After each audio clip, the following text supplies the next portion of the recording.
As you can see, it's a beautiful day in the neighbourhood, and a little bit of overcast weather, but low 20s, that is Celsius, and nice gentle breeze. Maybe hear the wind in the trees. Moderately busy on Victor Harbour Road today. But yeah, it's a very nice day, and good for working on the shed. So I think last time I left you, I'd done this room here. Well, done a little bit in this room here. I've got the floor for it now. I've got the floor for this room, and I don't know, it's a flooring here, it's a flooring there, and then this wood here, that's they call it form ply, which is ply they use for formwork, and I'm going to use that for the cupboard around here. A little cupboard here where that hand truck is, and now I also mentioned last time that I was going to replace the motor on here because the motor that came with it is a 3-phase motor, and my son gave me 5-horse single-phase motor that I'm going to use, and that's the old motor. Now, one of the problems is that the hole spacing here is different to the hole spacing here across this motor here. I've taken one of the brackets off. Yeah. But so I'm going to make up a plate. I'm going to use this 50mm steel here to make up a couple of brackets to go on here to match the hole spacing on here, so that I can fit the motor in there. Also got the pulley today, the new pulley, because the shaft is different. It's a 27mm shaft here with an 8mm keyway, and the shaft is, I think it's about 20, I did measure it, 22 or something like that. So I've got to put a new pulley on it as well, but once I get the brackets on, that should all fit. But that's a side project. The main work is to be seen in here. Now, this is the office number 1.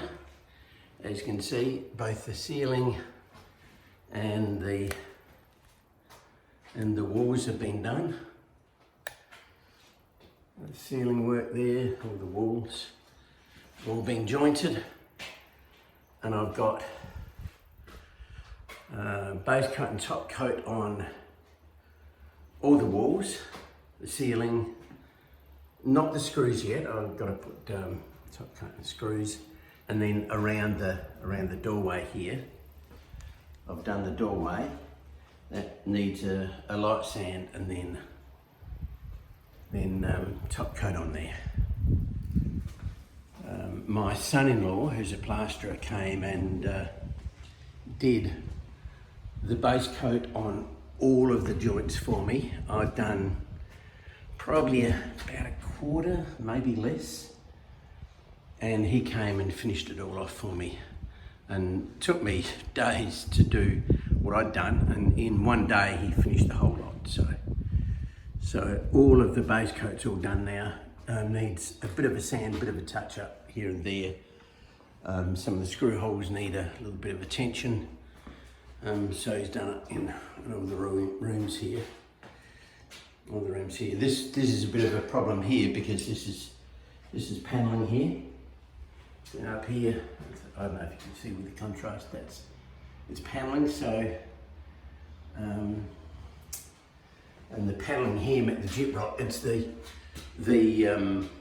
panel is the same thickness as the Gyprock, but This is a tapered joint on the Gyprock side and flat joint on the panelling side. So he feathered it out to about, you know, what's that, about 400, which is good. It's good. And up in that corner there, nobody else can see it, but I can see it. That corner's not even.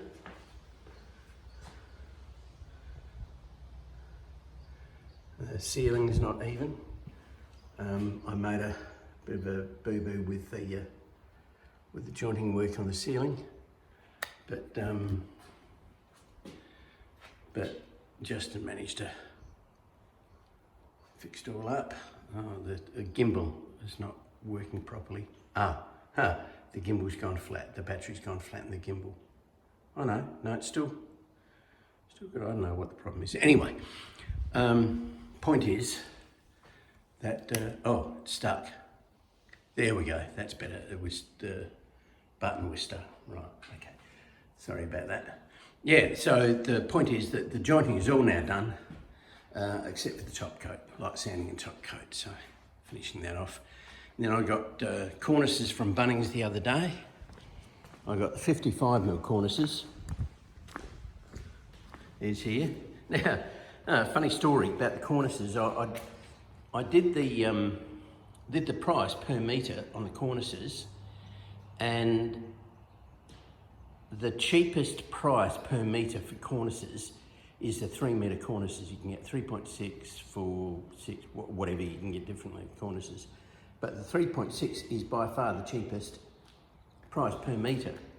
And when I went to Bunnings, it had like a bucket load of 3-metre cornice, but only a few of the other lengths. So it looks to me like everybody uses 3-metre cornice.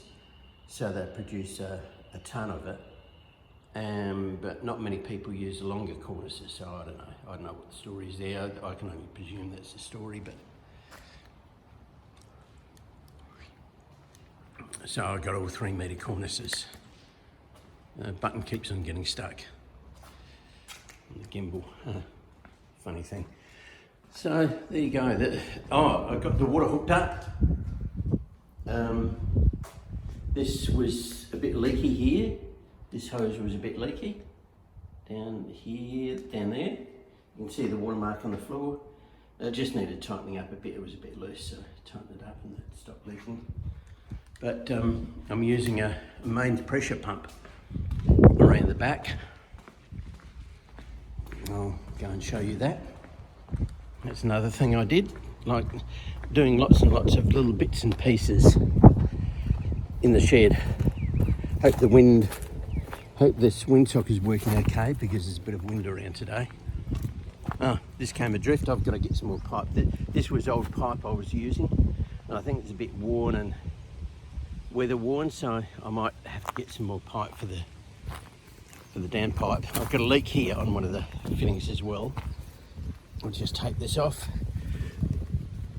Excuse me a second while I take this off. Yeah, there we go. There's a small leak there on the fitting, so I've got to tighten that up a bit. I've got to turn the pump off though before I do that. So it's a mains pressure pump. And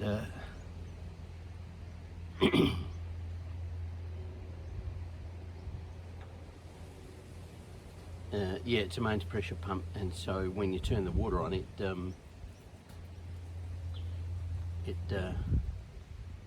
starts to pump up and it maintains a mains pressure on the water system. So that's all working. That's all hooked up now. Goes into the tank, and then there's another pipe that goes down to the house, and that comes from down the tank, down the bottom there. There's this pipe that comes up, and then the pump is capable of pulling up from an 8-metre head. So, I mean, the highest that tank's about 2.5 metres, something like that. So the highest it's going to be pulling up is 2 to 3 metres, so it's well within the capabilities of the pump.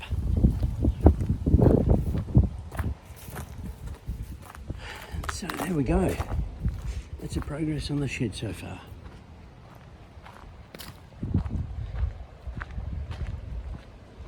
So the gimbal is jerking a bit. I don't think it's properly balanced. I need to have a look at that. But there we go. Oh no, the button keeps on sticking. That's why. Sticking again. Darn, that's annoying. So there you go. And there's, looks like there's a bit of a fire in the distance there. I don't know if you can see it from here, but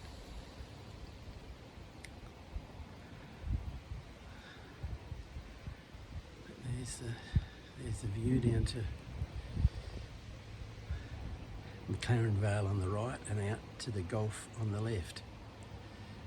You can just see the glint of the cars along Victor Harbour Road over the